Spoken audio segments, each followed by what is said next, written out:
With the newly recently appointed CEO, Equinix is on the way to $5 billion yearly revenues.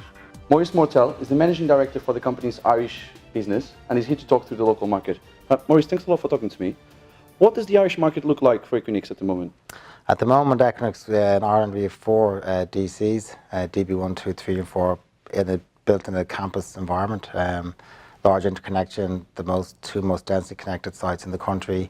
All the Equinix products, Performance Hub, Equinix Connect, Equinix Cloud Exchange connected into the European exchange fabric.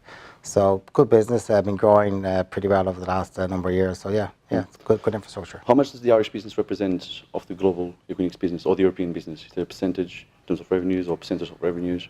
Oh, it's. I mean, given that it was newly acquired into the group from the Telecity days, I'm not sure exactly the percentage of the business in terms of the full European sort of revenue. Okay, he's a lot of the team from Telecity still with the company. There are, yeah. So I mean, in those there was Dublin came in as a new metro, Stockholm, Helsinki, and then the emerging markets started after also. So Poland, Bulgaria, and Turkey. They're all brand new markets for Equinix in EMEA.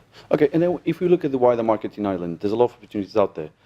You spoke this morning at Data Cloud Ireland about the perfect storm. The technology is here, the demand is here, everything is here. What are the biggest opportunities for data center operators like you and your competitors? What's the biggest opportunity for you all? Yeah, so I mean, for us, it's about educating the enterprise around digital transformation and journey into the cloud. I think we're still at an early stage in adoption. And with the product set and the global reach that Equinix brings to the market, I think there's a great opportunity for businesses and enterprises to really avail of that infrastructure to grow and be more agile when they look at growing their business and getting into new markets. Okay, and then Equinix lost its CEO in January. Peter Van Kamp became the interim CEO, and then you've recently appointed a new one, Charles Meyers. Where's the company going now? What's the new direction? Has he mentioned any Irish plans? How you've been briefed? So I mean, the strategy of the business has been more or less set effectively. So I mean, Charles comes in as a very qualified already incumbent in the business. He's got a wealth of experience. He was president of the Americas.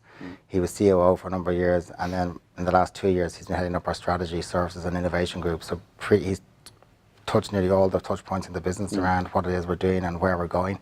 And a great guy. I mean, a fantastic guy to work in the business. He knows everybody. He's been around to all the markets. He's visited all the countries in advance of all this. So yeah, I think it's a great appointment. I'm really excited to be working with him. There's been a lot of background work over the last few months to prepare him.